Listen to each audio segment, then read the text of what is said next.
Thanks for staying tuned. I'm Colin Abrams with the Hgp Sportscast. Plaisance Guardians triumph over Pepsi Sonic as Cobras edge out Pacesetters on the opening night of the Georgetown Amateur Basketball Association Knockout Tournament. Stanford Howard has more. In the first matchup of the evening, the Guardians in their first division encounter took on the Pepsi Sonics. It looked like an even matchup from jump ball, but the Guardians had other plans and edged out the Sonics in the first quarter with a 4-point lead, 21-17. In the second quarter, the Guardians stormed their authority at the Cliff Anderson court by widening the gap by 15 points to end the first half. In the second half, the Sonics lacked speed throughout the third, while the Guardians maintained their lead by 16 points. In the fourth and final quarter, the Pleasant Guardians continued with their dominance to seal the victory 81-62. In the second game in the second division encounter between the Cobras and Pacesetters, Pacesetters led from the front and ended the first half 26-23. It was Cobras in the second half with a venomous blow to Pacesetters to gain the lead in the third, in which they never recover. The Cobras won the game 59-52. Reporting for Hgp Sportscast, I'm Stanford Howard. Thank you, Stanford. Cricket West Indies and the Ghana Cricket Board delivered an effective players development program to the 2018 National Under-15 squad. Cricket West Indies, through the Ghana Cricket Board, hosted a players development program on March 5. The one-day seminar included the staff of the Ghana Cricket Board, the player development manager of Cricket West Indies, Miss Ayana Cooper, Child Protection Officer Orette Francois, and Mr. Nicholas Fraser, a representative from the Ministry of Education Allied Arts Unit, along with the National Under-15 20-man squad, who are the recipients of valuable information on child protection and mental skills training. Mr. Fraser and Francois presented a very informative presentation on what is child abuse, neglect, physical abuse, and emotional abuse. The players were also taught about their responsibilities and rights as well as the laws of Guyana with reference to abuse. A CWI mental skills coach, Guyanese Hgp Fernandez, presented a number of interactive sessions with the target group, which included essential topics on coach ability and attitude, readiness and goal setting, as well as confidence and composure. The under-15 players were very receptive and indicated that the information shared will help them to effectively execute their skills in a match setting by assisting them to raise their production levels and win matches. The 2018 Ghana Cricket Board Under-17 Inter-County Tournament kicks off on Wednesday.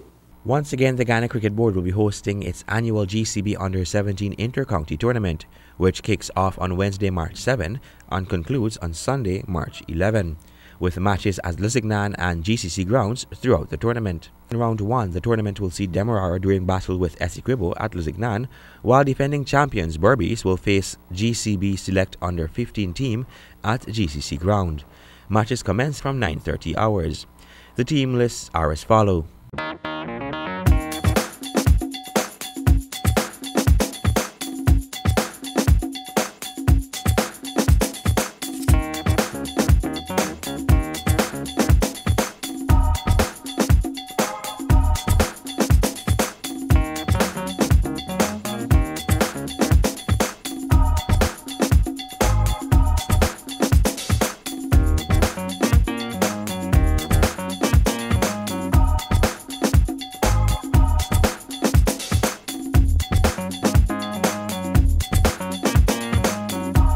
Guyanese Shemron Hetmeyer's first international ODI ton alongside Gale forces a century seal win for the Caribbean side against the United Arab Emirates in the ICC World Cup qualifiers on Tuesday. Stanford has more.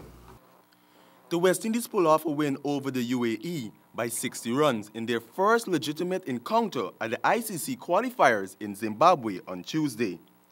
21-year-old Guyanese top-order batsman Shemron Hetmeyer blasted his maiden ODI ton in a scorching display that included 14 fours and 4 sixes to top score in a knock of 127 from 93 balls. The Guyanese shared a second wicket partnership of a 103 with opener Chris Gale before Chris Gale fell in the 20th over for a blistering 123 that was punctuated by 7 fours and 11 sixes. Hetmeyer emerged player of the match in his third ODI for the West Indies. Evan Lewis 31 and Shea Hope's 35 helped propel the West Indies to 357 for 4. But the UAE batsmen did not surrender. They staged a valiant fight with some good individual scores to amass 297 for 6 in their 50 overs. In another qualifying match on Tuesday, Afghanistan defeated Zimbabwe by 2 runs. Reporting for the Hgp Sportscast, I'm Stanford Howard. Thank you, Stanford. Russia remains suspended from international athletics, and the sport's governing body, the IAAF, says it could permanently exclude the country if key doping reforms are not met soon. Despite Russia's ban from February's games in Pyeongchang, 168 Russian athletes competed as neutrals in South Korea, and 2 failed drug tests. The IOC planned to reinstate Russia after the games as long as there were no more failed tests. And it said the remaining samples were negative. And that has brought us to the end of this edition of the Hgp Sportscast. Before we go, remember, life is like a sport. Always remember to play fair. Goodbye.